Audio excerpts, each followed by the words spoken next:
Presidenta, gracias. Buen día. Es para plantear una cuestión de privilegio. El día 7 de diciembre, exactamente el último día hábil anterior a que yo me sentara en esta banca como senadora de la Nación, Bonadío, ya conocido por todos, firmó una resolución por la cual me imputa el delito de traición a la patria y también el de encubrimiento del atentado de la AMIA, ocurrido, para ser más precisos, el 18 de julio de 1994, hace ya 23 años. Con una celeridad que sería conducente y buena para todos los casos, el mismo día, a las 18 horas, ingresa en este cuerpo el pedido de desafuero por el delito de traición a la patria.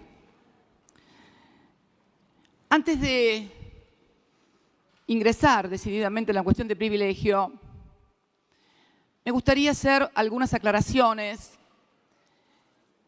en virtud de algunas declaraciones o posturas que no hacen más que contribuir a lo que sin lugar a dudas constituye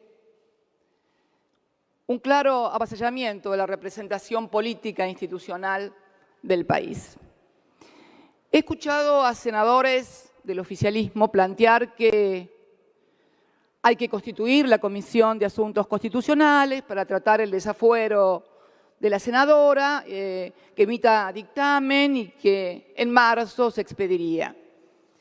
En realidad debo decirles que para tratar el pedido de desafuero de Bonadío no hace falta constituir ninguna Comisión de Asuntos Constitucionales. Por una razón muy sencilla, señores legisladores, señora Presidenta.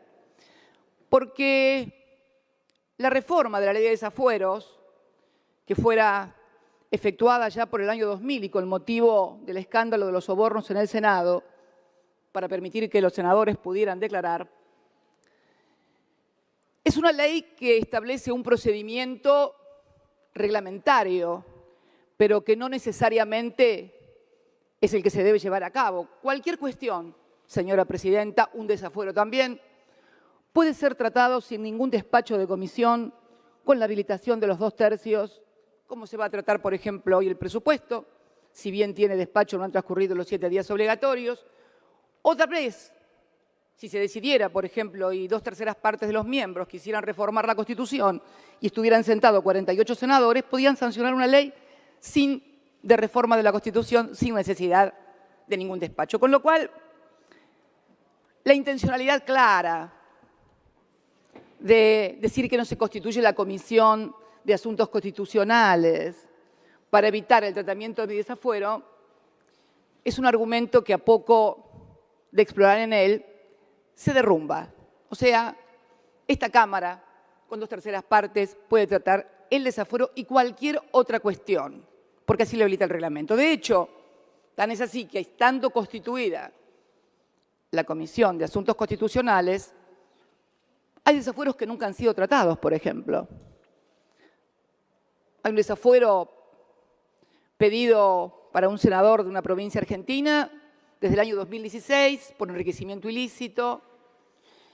Y a poco que me puse a estudiar el caso, ni siquiera se trata de un caso en el cual haya condena ni nada, no, simplemente que hay un senador que no fue a prestar declaración conforme lo citó la justicia, y entonces obviamente la justicia pide que sea llevado por la fuerza pública y para eso necesita desaforarlo.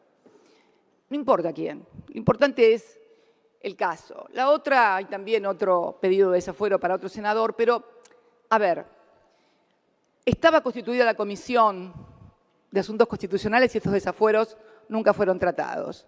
Por lo tanto, la constitución o no de la Comisión de Asuntos Constitucionales no es necesaria para el tratamiento de ninguna cuestión. Así que el argumento de que el peronismo o Cristina o el kirchnerismo quieren impedir la constitución o la conformación de la Comisión de Asuntos Constitucionales, no. La segunda aclaración tiene que ver con algo que se difundió con todos los medios de prensa oficialistas afines al gobierno, respecto de lo que había sido mi postura, de la que habría sido mi postura, para hablar más técnicamente, respecto de alguna cuestión de desafuero. Mire, cuando fui presidenta de la Comisión de Asuntos Constitucionales de este honorable cuerpo, se trataron 3 pedidos de desafuero. Mejor dicho, se trataron 2. Había 3 pedidos de desafuero. El desafuero que se menciona con una postura que sería incoherente, según lo que se quiere decir, nunca fue desafuero, porque el senador por Corrientes Romero Feriz nunca había asumido. Al contrario, se trató simplemente de revalidar la idea del cupo femenino, de manera tal de que cuando una senadora renuncia, solamente puede ser reemplazada por otra senadora. Pero yendo a los desafueros que se trataron durante mi presidencia en la Comisión de Asuntos Constitucionales, fueron 2. Uno, el del entonces senador por La Rioja, Luis Barrionuevo, con motivo de los hechos de público conocimiento, de Catamarca, perdón. Me corrige Mayans, gracias. Por los hechos que eran de público y notorio conocimiento, durante unas elecciones hubo quema de urnas, desmanes, etc. No prosperó. Yo era partidaria del desafuero, pero no prosperó. No prosperó y la que decidió el voto que impidió ese desafuero, fíjese qué curioso, señora presidenta, fue una senadora y una dirigente política que muchas veces es presentada y estigmatizada como cristinista fanática. Bueno, la cristinista fanática fue la que definió, Diana Conti, que el senador Barrionuevo no fuera desaforado y obviamente no fue desaforado. La otra fue la del senador Ochoa de Santiago del Estero, que había votado 2 veces en medio de un gran escándalo que se armó, fraude procesal. Y hubo un tercer pedido de desafuero que nunca fue tratado, que fue el de la entonces senadora Luz Zapag, por Neuquén, excelente dirigente política que tuve el gusto de conocer durante la Asamblea Constituyente del 94. Luz, que se había desempeñado como intendenta de la ciudad de San Martín de los Andes y que estaba, y luego fue senadora, estaba muy enfrentada con el entonces... La senadora Crexel me está pidiendo una interrupción. No, se la voy a conceder más tarde, pero déjeme terminar, por favor. Ok, gracias. Y que eran 3 causas que pedía la Cámara Criminal y nosotros decidimos no tratarlos porque visualizamos claramente que se trataba de una persecución política y decidimos no tratarla. Yo era presidenta de la Comisión de Asuntos Constitucionales. No se trató. Luego se archivó finalmente en el año 2008, desconozco el resultado de la causa, pero lo cierto es que quiero poner blanco sobre negro lo que fue nuestra actuación, porque debo tener muchísimos defectos, pero la incoherencia no es uno de ellos. La tercera cuestión, y que tiene que ver con el tema de fueros, que erróneamente he escuchado a algunos dirigentes políticos en algún set de televisión decir: yo voy a renunciar a mis fueros legislativos, parlamentarios. Bueno, yo lamento notificarles que eso está lindo para una cámara de televisión, para la radio, para decirle un reportaje, pero los fueros no son de los legisladores. Los fueros son de este cuerpo, del Parlamento, porque es este cuerpo el que a través de los fueros, que tienen una recambra histórica, quiere custodiar que la votación del cuerpo, que la voluntad del cuerpo no sea alterada por elementos de la política, señor presidente, porque en definitiva los que estamos sentados acá somos todos hombres y mujeres militantes, hombres y mujeres de política.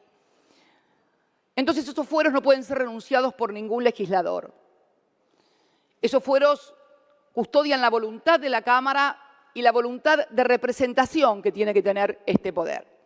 Hechas estas 3 aclaraciones, me voy a referir al insólito fallo por el cual precisamente se quiere atacar la representación política de este país y fundamentalmente de la oposición.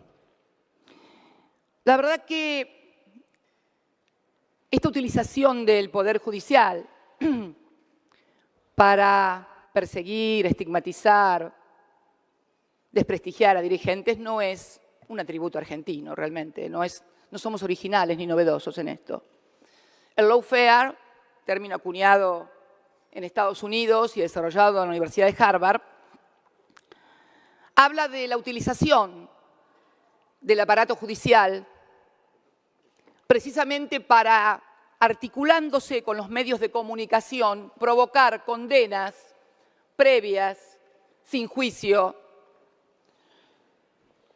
a dirigentes políticos de la oposición. Hay numerosos ejemplos que hoy están sucediendo en toda la región latinoamericana. Es un modus operandi, una matriz latinoamericana.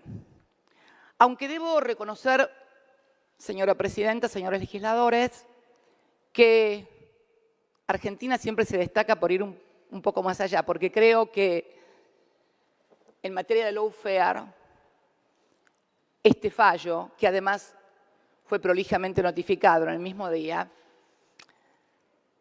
va a constituirse en el leading case, auténtico leading case del lawfare. ¿Por qué? Y porque realmente un instrumento público, estatal, de derecho internacional, como es un memorándum de entendimiento, similar al que usted firmó con Qatar, por ejemplo, firmado de acuerdo a las atribuciones que marca la Constitución y que además fuera remitido al Parlamento para su tratamiento. Fue tratado, debatido y aprobado además en sesiones públicas del Parlamento. La verdad que llama la atención en todo caso si hay algún juez o alguna jurisprudencia que constituye un delito a esto, como también no ha llamado a los legisladores que lo aprobaron, compañeros nuestros, compañeras que han aprobado, ya sea de diputados o senadores. Esto todos sabemos que un memorándum, que un instrumento internacional es un acto de carácter complejo, no solamente requiere la firma del titular del Poder Ejecutivo, sino también la aprobación del Parlamento.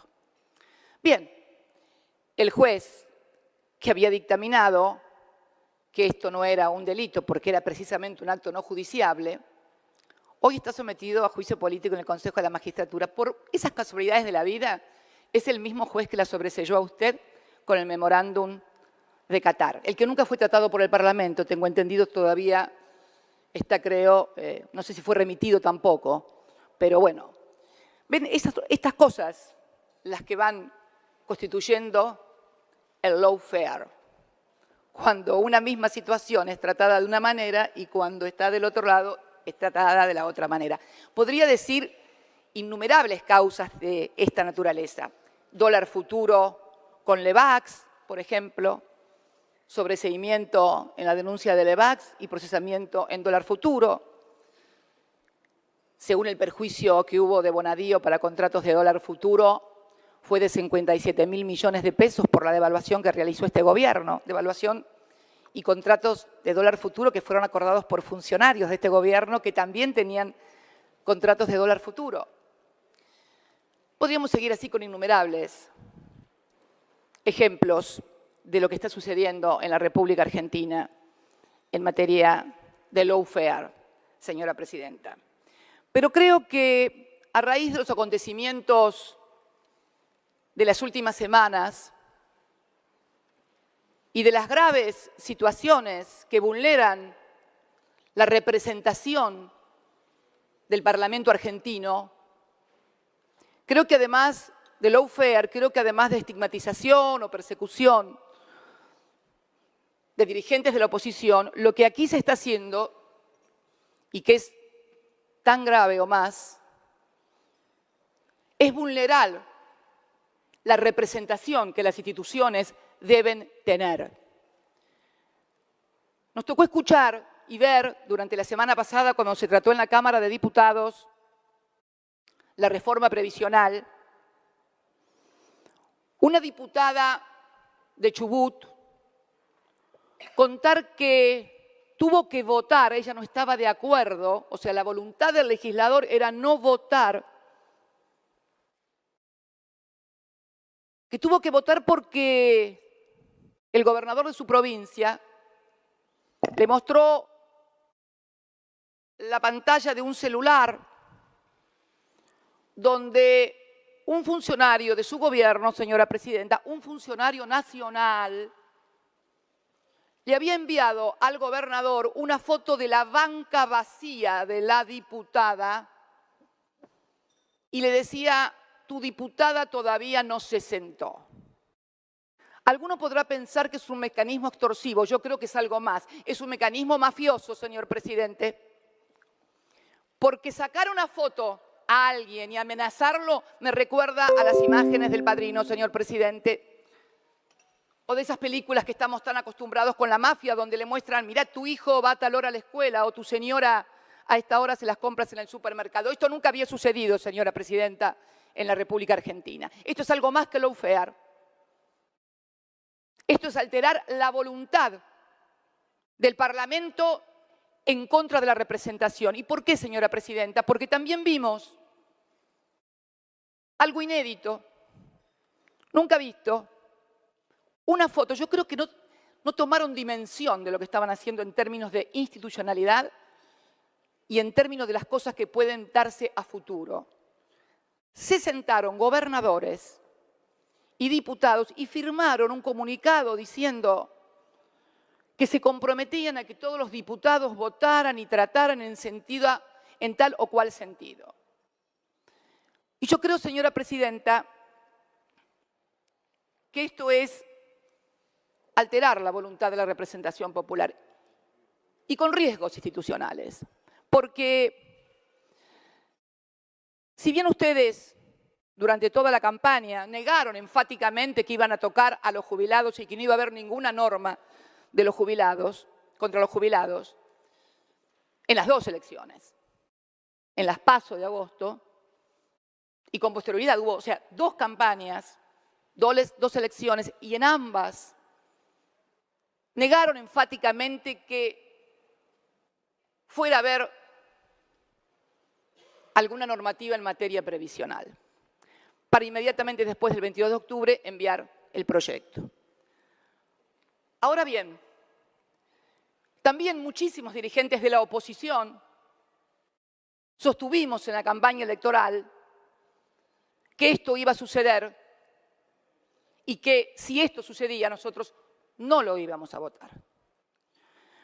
Y esto que parece una cuestión electoralera nada más o política es profundamente constitucional e institucional en materia de representación política, porque nosotros, señora presidenta, estamos aquí sentados no para hacer relaciones, no para que nos pongamos todos de acuerdo, sino que estamos sentados para representar a los que no votaron. Esto es, por lo menos, mi visión, mi concepción acerca del rol que debe tener un legislador.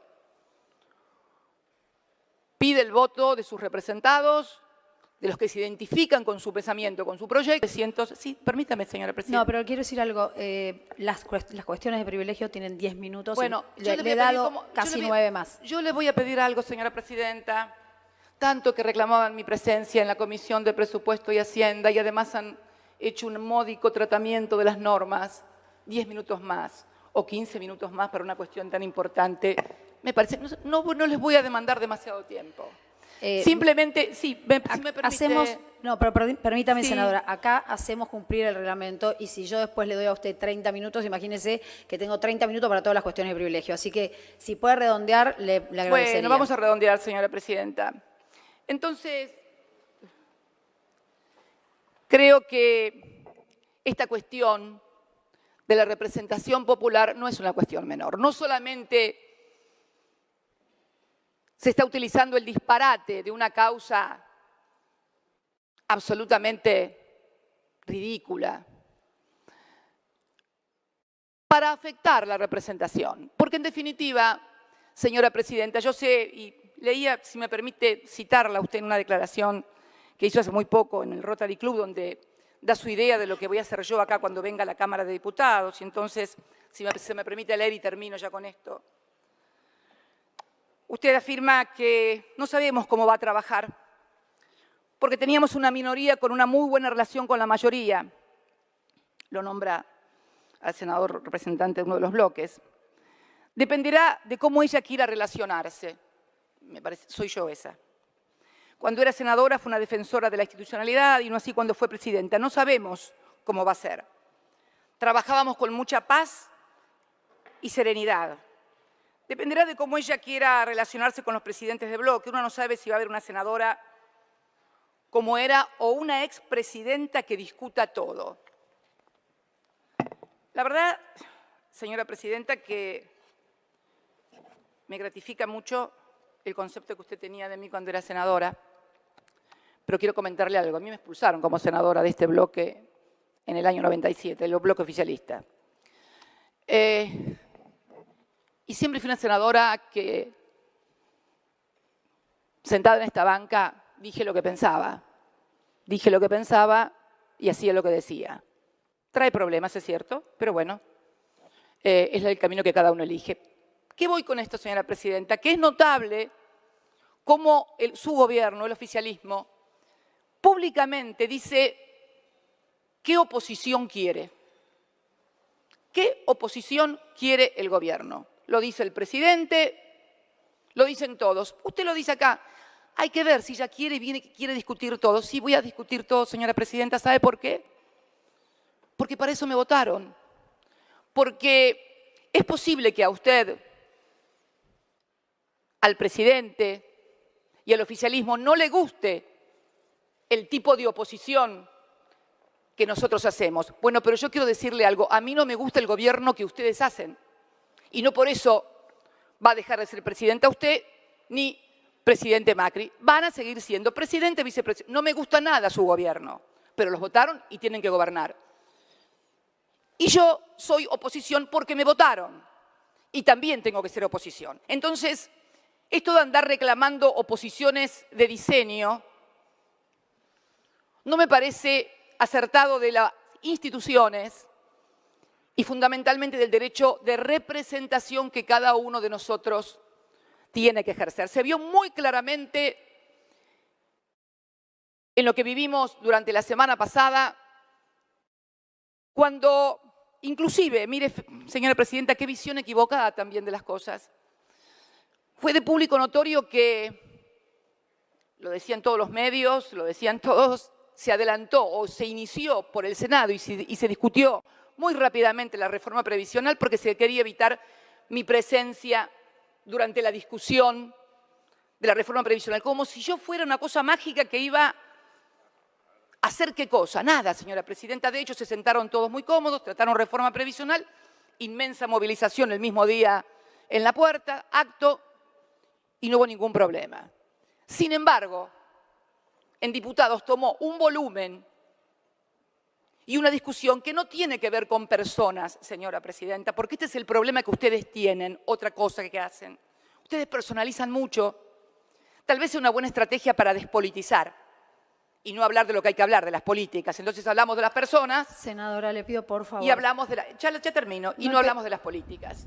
Pero en realidad, señora presidenta, ni mi presencia iba a ser el talismán que agitara a las masas y no pudiera discutirse, ni tampoco la presión iba a tapar lo que la gente opina acerca de determinadas medidas. Porque hay cosas que no se explican desde las personas ni desde las estrategias, sino desde las cosas que producen en la sociedad y en la política. Por eso, señora presidenta, creo, sinceramente, que estamos ante una fuerte amenaza de cercenar la representación popular en el Parlamento, recurriendo a métodos, recurriendo a procedimientos, recurriendo a formas que queríamos y creíamos definitivamente desterradas de la política argentina.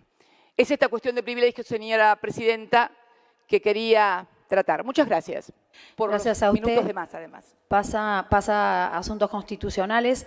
Quiero